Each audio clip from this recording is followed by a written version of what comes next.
it's Mo again, and I'm back on the food channel for Matthew's Friends, and we've had a lot of response over the previous weeks about our hints and tips and recipes, but we are now getting questions about vitamins and sun creams. So by popular demand, we've got Sue back again to answer your questions, and I'm sure that you'll all feel happier when she tells you about them. So Sue, vitamins, yes, they are a must, are they, if you're yes. on a ketogenic diet? Yeah. Yes, we've got quite an array of different things to here, but yes, vitamins and minerals are generally always supplemented on ketogenic therapy, but it does tend to be an individualised treatment, and biochemical checks are always done to start with when you're starting out. So a child or adult will be screened to see whether they've got any particular problems there, and they would need to be dealt with. But in general, for children, they will be prescribed a certain dose of vitamins and minerals, and we use products such as Flexivits or maybe Fruitivits on prescription in the UK. And they will be commonly used for children. When it comes to adults on ketogenic therapy, that's a little bit different, and that often we would recommend using an over-the-counter product. And so what we've got just here is we've got just some samples of over-the-counter multivitamins and minerals. Yes. We wouldn't necessarily specify certain brands, but it needs to be a reasonable standard multivitamin, mineral and trace element product, which just provides some background to the normal reference amounts, not mega dosing, just a rough background. Then also we tend to recommend an additional amount of calcium, magnesium and vitamin D.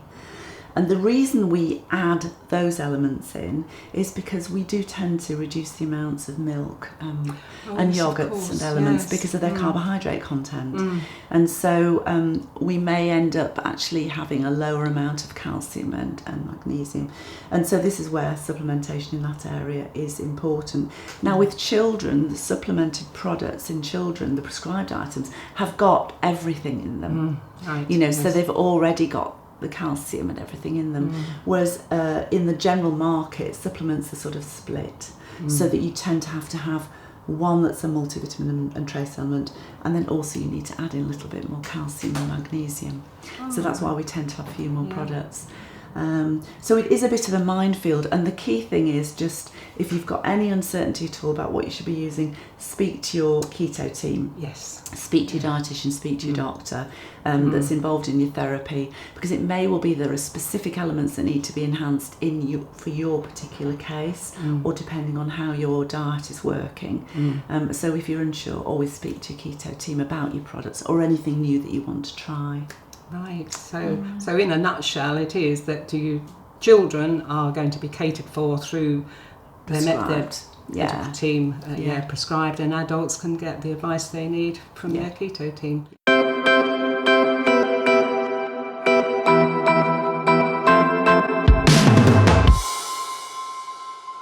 So the other queries that we get are from people that hear things on the internet about beauty products, skin creams, applications, sun creams.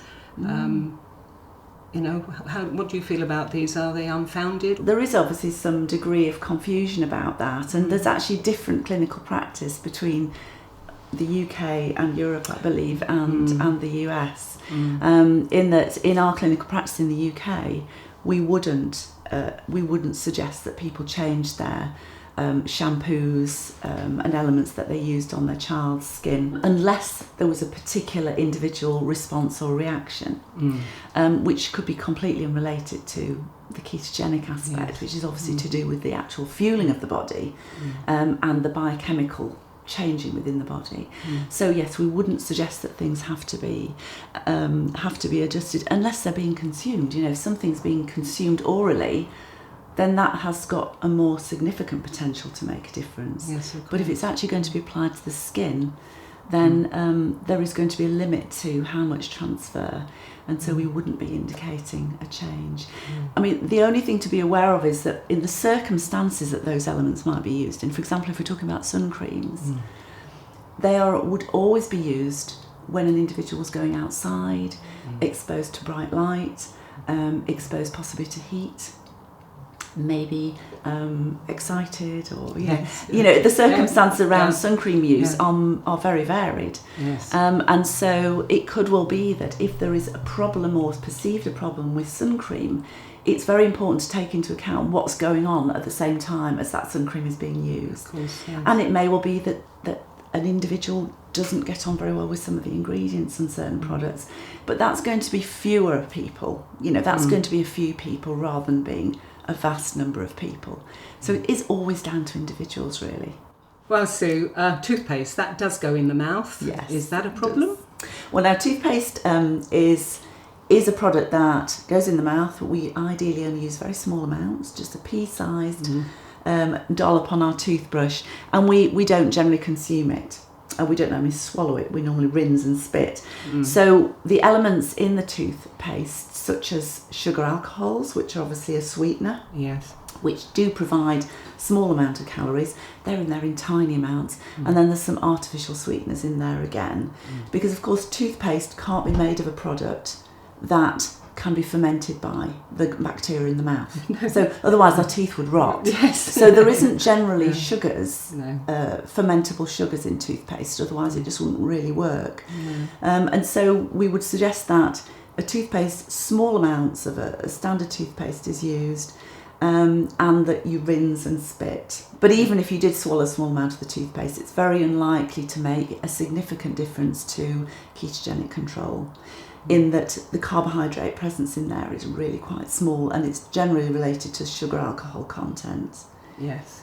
It's very unlikely to make any significant difference. Well, I'm sure that's going to be good news. That's good.